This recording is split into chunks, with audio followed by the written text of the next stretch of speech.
Power of N AC circuit, ये करने जा रहे हैं। पावर हम लोग जानते हैं क्या होता है, product of potential and current. Power का फॉर्मूला तो यही होता है ना, power is equal to V into I. Power हम लोग जानते हैं, पावर होता है जैसे हम लोग इधर लिख के दिखाता हूँ मैं, power is equal to V into I, ऐसे होता है। Power is equal to product of potential and current in the circuit. लेकिन ये जो प्रोडक्ट पावर जो है, ये जब डीसी करंट यूज़ करते हैं हम लोग या बैटरी से करंट सप्लाई करते हैं तब की बात है, ठीक है ना। तब की बात है कि उस वक्त पोटेंशियल कितना है और सर्किट में करंट कितना है, उन दोनों को मल्टीप्लाई करते हैं तो कितना पावर कंजम्पशन हो रहा है सर्किट में, वो पता चल जाता है। लेकिन यहाँ पे जो है एसी कर रहे हैं, तो एसी में क्या होता है कि करंट का वैल्यू, ईएमएफ का वैल्यू कंटिन्यूअसली चेंज होते रहता है, कंटिन्यूअसली चेंज होते रहता है। अलग अलग मोमेंट पे अलग अलग उसका वैल्यू होता है, ईएमएफ का भी और करंट का भी। तो अलग अलग मोमेंट पे अलग अलग ईएमएफ करंट होगा तो जाहिर है पावर भी अलग अलग मोमेंट पे अलग अलग होगा। तो हम लोग कैसे कैलकुलेट करेंगे टोटल पावर? हम क्या करेंगे, इसको हम लोग निकालेंगे एवरेज पावर। कैसे करेंगे? हम लोग निकालेंगे एवरेज पावर, क्योंकि पावर किसी पर्टिकुलर मोमेंट पे कितना कंज्यूम हो रहा है वो तो ठीक समझ में आ रहा है, लेकिन चूंकि कंटिन्यूअस ईएमएफ एंड करंट भी चेंज होते रहता है, पीरियोडिकली चेंज होते रहता है, तो जो magnitude of EMF and current जो है वो पीरियोडिकली चेंज होते रहता है। तो सब टाइम में एक जैसा नहीं होता। अगर हम लोग एवरेज ले लेंगे तो हम लोग टोटल एक पीरियोडिक में यानी एक ऑसिलेशन में टोटल कितना पावर कंज्यूम हुआ और उसको एक टाइम पीरियड से डिवाइड कर देंगे तो एवरेज पावर कंजम्पशन आ जाएगा। तो हम लोग निकालेंगे इसमें, जब ऑल्टरनेट करंट पास करेंगे सर्किट से तो एवरेज पावर निकालेंगे, ठीक है। तो एक हम लोग पावर का पहले एक छोटा सा डेफिनेशन लिखते हैं। क्या होता है पावर का definition? Power is equal to product of potential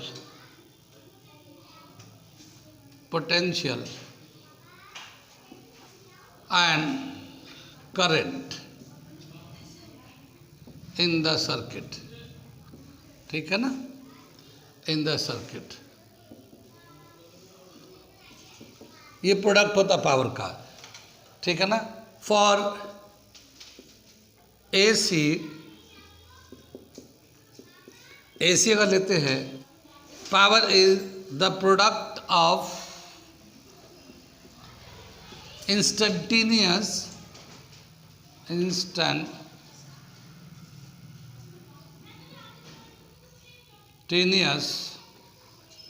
EMF and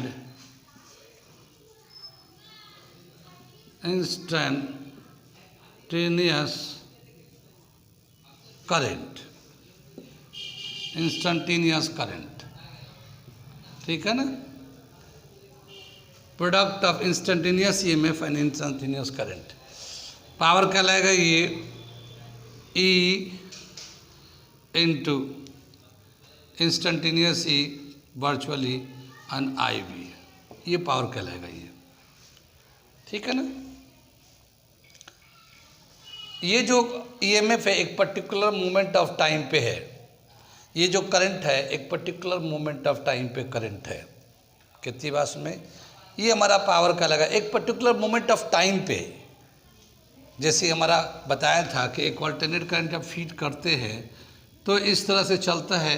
तो अगर हम लोग यहाँ पे कितना पावर कंज्यूम हो रहा है तो यहाँ पे EMF कितना है और यहीं पे करंट कितना है, उस टाइम पे EMF एंड करंट का प्रोडक्ट निकाल देंगे, जो आएगा उतना पावर हो जाएगा। फिर ऐसे ही थोड़े थोड़े करके, जैसे यहाँ पे पावर कितना हुआ, फिर यहाँ पे पावर कितना हुआ, फिर ये यहाँ पे कितना हुआ पावर, ऐसे टोटल कर देंगे, इंटीग्रेट कर देंगे तो टोटल पावर आ जाएगा। ये तो हम लोग एक फॉर द टाइम बिंग लेते हैं, ठीक है ना। एक टाइम में क्या होता है कि उस टाइम पे EMF for the very small period of time EMF is constant, current is constant, ठीक है ना। For very small period of time the EMF and current are constant, ठीक है ना। बहुत छोटे टाइम के लिए अगर इसको लेते हैं तो उसके लिए ये ईएमएफ एंड करंट दोनों कांस्टेंट होंगे, ठीक है। और उस पीरियड पे ईएमएफ का वैल्यू कितना होगा, करंट का वैल्यू कितना होगा, वो मैं लिखता हूँ। ये हेडिंग चल रहा है, इसको मिटाता हूँ मैं इसको, ठीक है। The EMF at that moment is, the EMF at that moment E is equal to E naught sin omega t, इतना हो जाएगा ये EMF। also the current at that moment I is equal to I naught sin omega t plus phi. हमने current में phi angle plus कर लिया। ये पता नहीं कि करंट और ईएमएफ किस डिवाइस से पास कर रहे हैं, इंडक्टर से जा रहा है, कैपेसिटर से जा रहा है, रजिस्टर से जा रहा है, किससे जा रहा है। तो ये अपने फाई एंगल का ये दिखा रहे हैं कि करंट जो है फाई एंगल से लीड कर रहा है ईएमएफ से। जो भी हो, लीड होगा लैग होगा, वो तो सिचुएशन पे डिपेंड करता है। Here current is lead the EMF by phase angle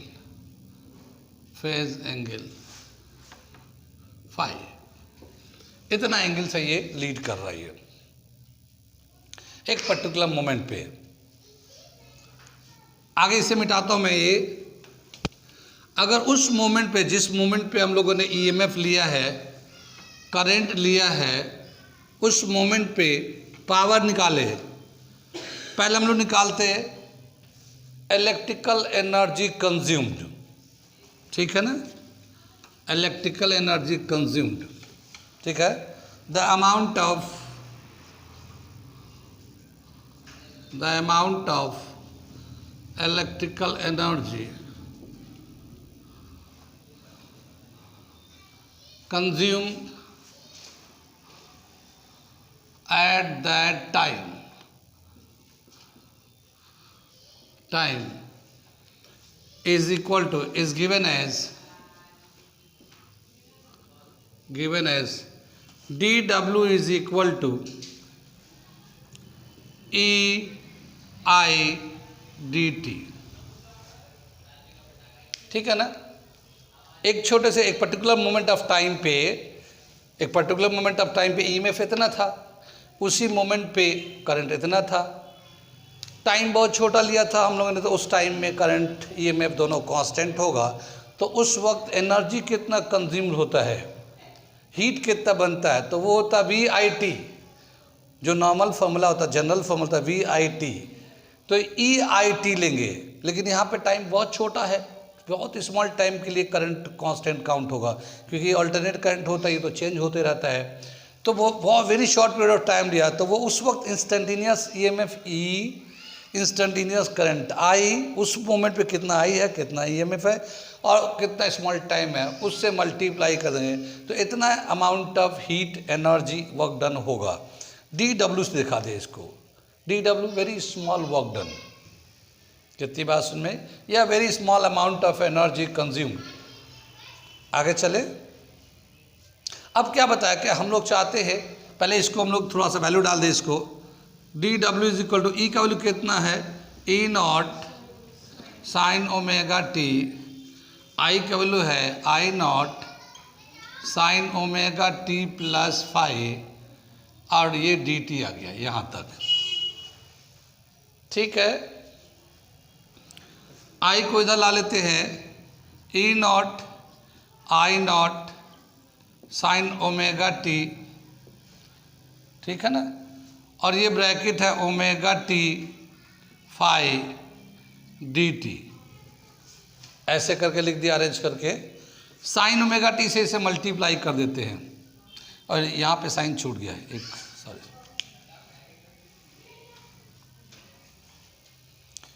ये आ गया E naught I naught sine omega t, और ये है sine omega T plus phi into d T, ठीक है। ये जो है ना साइन ए प्लस बी के फॉर्मूला होता है, उससे एक्सपेंड कर सकते हैं। साइन ए प्लस बी का फॉर्मूला अगर एक्सपेंड करेंगे, साइन ए प्लस बी, तो क्या होगा इसका वैल्यू,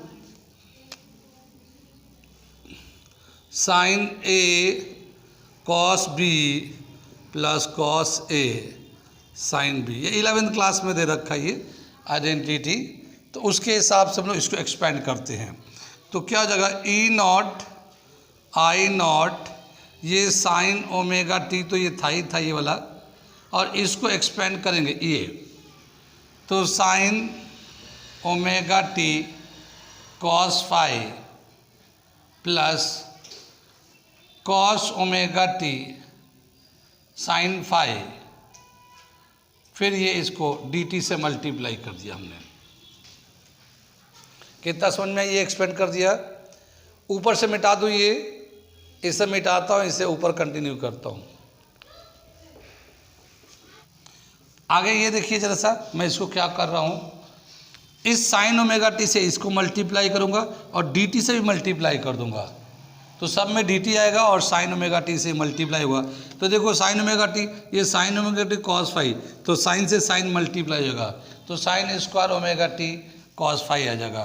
फिर ये कॉस ओमेगा टी है, साइन ओमेगा फाई है, और ये साइन ओमेगा टी, तो ये तीनों आ जाएगा, और डी टी आता रहेगा।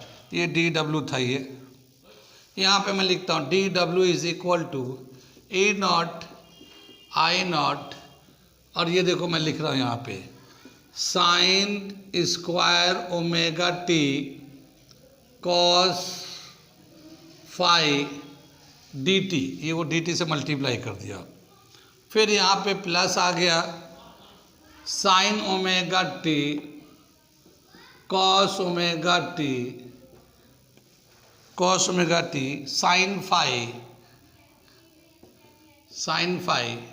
डी टी, ये हमारा आ गया, मल्टीप्लाई करके ब्रैकेट खोल के सब कर दिया, ठीक है। देखिए साइन से इसमें किया तो sine omega T cos omega T sine phi D t, 4 term आ गया, sine omega T cos omega T sine phi D t. आगे चलते हैं। कुछ आइडेंटिटी हम लोगों ने पहले किया था, और एक आइडेंटिटी हम लोगों ने ये किया था, क्या है कि cos 2 theta is equal to cos square theta minus sine square theta, ये तो किया था हम लोगों ने। और 2 कॉस स्क्वायर थीटा माइनस 1 भी कर सकते हैं, या 1 माइनस 2 साइन स्क्वायर थीटा भी कर सकते हैं। ये हम लोगों ने पीछे एक जगह आइडेंटिटी यूज़ किया हम लोगों ने। इस आइडेंटिटी को यूज़ करेंगे क्योंकि यहाँ पे है साइन स्क्वायर, और साइन स्क्वायर को जब आगे इंटीग्रेट करेंगे तो हो नहीं सकता, उसका कोई रूल नहीं है, तो हम लोग इसमें चेंज कर देते हैं, ठीक है। cos 2 theta is equal to 1 minus 2 sine square theta, ठीक है। तो ये 2 साइन स्क्वायर थीटा यहाँ पे आ जाएगा, और ये 1 के बाद 1 माइनस cos 2 थीटा आ गया, ठीक है, ऐसे कर दिया। और ये sine square theta is equal to 1 minus cos 2 theta upon 2, ये हम लोगों ने यूज़ किया है। तो हम क्या करेंगे, इसे हटाकर ये डाल देते हैं। एक तो आइडेंटिटी ये कर लेंगे, दूसरा एक और आइडेंटिटी है, वो है sine 2 theta is equal to 2 sine theta cos theta, ये भी एक आइडेंटिटी है। अगर साइन थीटा कॉस थीटा लेना चाहते हैं तो 2 को इधर लाएंगे, तो sine 2 theta upon 2 is equal to sine theta cos theta. इसको साइन थीटा कॉस थीटा, ये है sine omega T cos omega T, इसको रिप्लेस देंगे इससे, कितनी बात में।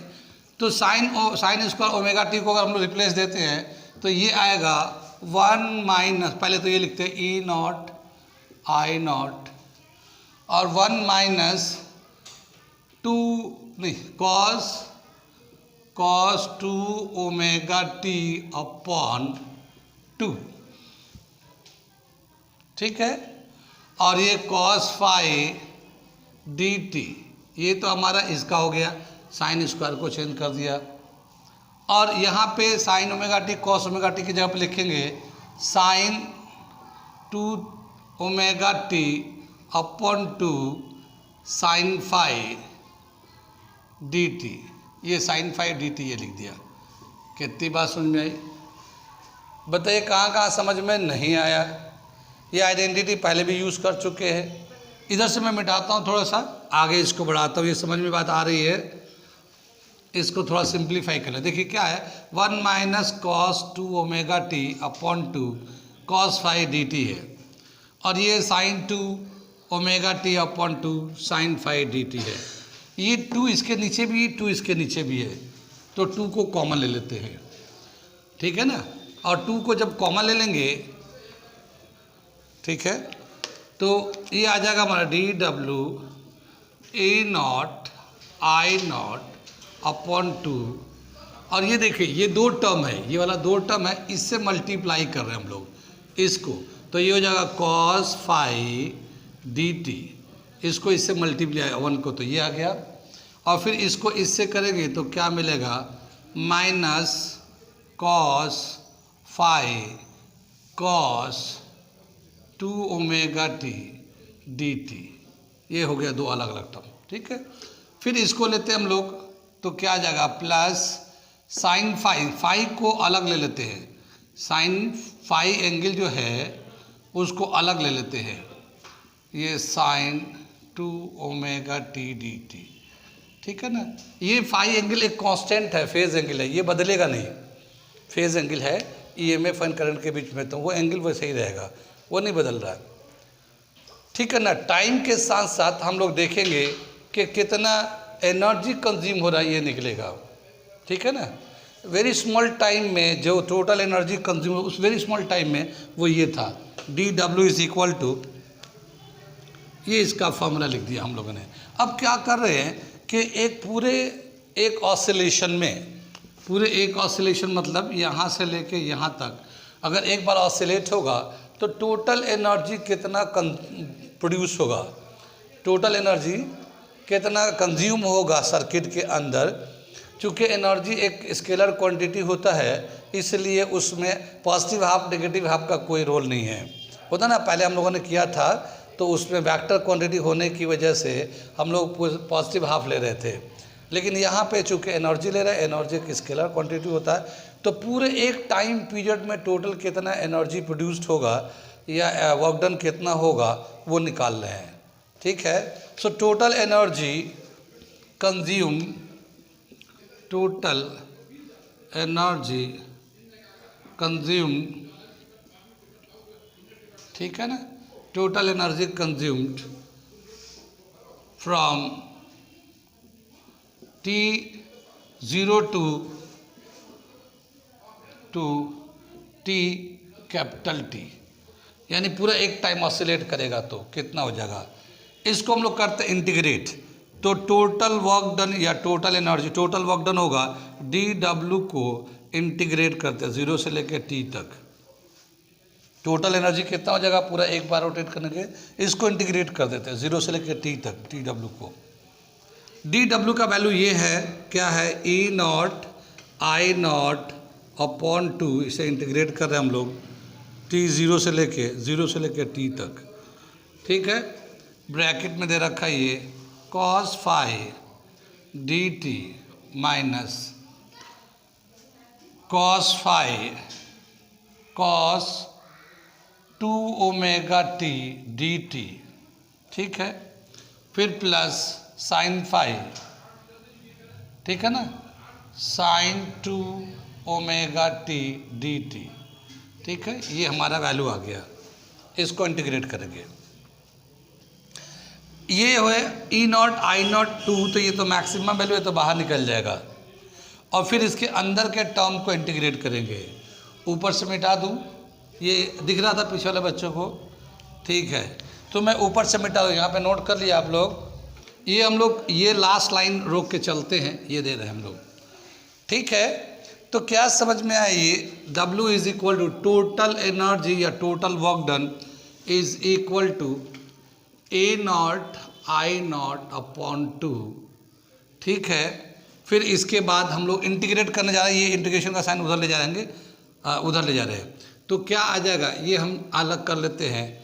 cos फाई dt को इंटीग्रेट करेंगे t 0 से लेके t तक, ठीक है। फिर ये हमारा माइनस है, इंटीग्रेट कर रहे हैं 0 से लेके t तक, t 0 से लेके t तक, और ये है cos फाई, ठीक है, cos 2 ओमेगा t dt, ठीक है ना। फिर ये प्लस है, इसको इंटीग्रेट करें t 0 से लेकर t तक, और ये है sine phi sine 2 omega t dt। ये हमारा पूरा ये आ गया इस तरह से। कितनी बात सुन में हम लोग अलग अलग टर्म को करते हैं इसको, ठीक है ना, अलग अलग टर्म को। तो ये cos फाई, तो ये जो फाई है ये एक कांस्टेंट एंगल है, ये एक कांस्टेंट एंगल है, तो ये बाहर निकल जाएगा। तो इसमें क्या होगा, dt को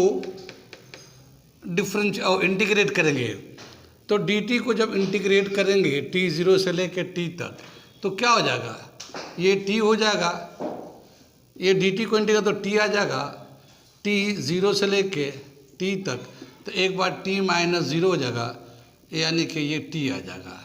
तो इसका जो वैल्यू होगा dt का, cos फाई dt का, ये हमारा वैल्यू होगा cos फाई, ठीक है ना, cos फाई, ये हमारा cos फाई t ऐसे आ जाएगा। ये cos फाई बाहर निकाल लिया, dt को इंटीग्रेट किया, तो इस तरह से चलता रहा हमारा। तो cos फाई बाहर रखा, dt को इंटीग्रेट किया, फिर ये cos फाई इसी था, ये dt का t आ जाएगा। फिर इस पे नीचे लोअर लिमिट है 0, अपर लिमिट है कैपिटल T। फिर उसके बाद cos फाई इसी रहेगा, upper limit minus lower limit कर दिया cos t, इस तरह से आ गया हमारा। ये तो पहले वाले टर्म का वैल्यू आ गया, इसका टोटल वैल्यू आ गया हमारा, ठीक है ना। अब अगर हम लोग इसको करें तो कितना आएगा, इसे करते हैं। ये मैं लास्ट लाइन मिटा दे रहा हूँ, इसको इससे मैं मिटा दे रहा हूँ इसको। इसे करते हैं cos फाई, इसको cos फाई को बाहर ले लेते हैं, और ये cos 2 omega t dt, t 0 से लेके t तक, cos फाई को बाहर निकाल लिया है इसमें से, ये cos फाई कांस्टेंट था तो बाहर निकाल लिया, ठीक है। अगर हम लोग इसको cos को करते हैं इंटीग्रेट, तो माइनस साइन 2 ओमेगा t, क्या आ जाएगा, ये cos फाई तो ऐसे ही रहेगा, और ये हो जाएगा माइनस साइन 2 ओमेगा t, और ये ओमेगा t का आएगा, ओमेगा नीचे आ जाएगा, ठीक है ना, ओमेगा आ जाएगा ये। और उसके बाद फिर लिमिट लगा t 0 से लेके t तक, ठीक है। ये ओमेगा को बाहर निकाल लेते हैं, तो क्या आ जाएगा, cos फाई अपॉन ओमेगा, ये आ गया, माइनस भी बाहर ले लेते हैं, ठीक है ना, ये ओमेगा बाहर ले लिया, माइनस बाहर ले लिया। और इसको क्या करेंगे, साइन 2 ओमेगा को लिखेंगे हम लोग साइन 2 ओमेगा का 2 पाई अपॉन टी ले लेते हैं, ओमेगा को 2 पाई अपॉन टी लेते हैं, और ये t है लिमिट में t 0 से लेकर t तक।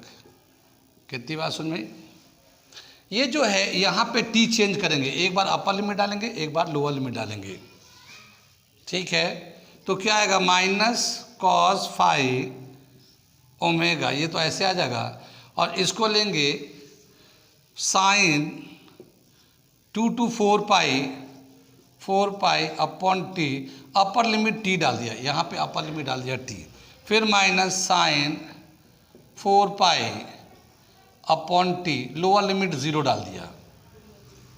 ठीक है, क्या मिलेगा, ये टी से टी कैंसिल हो जाएगा और ये 4 पाई है।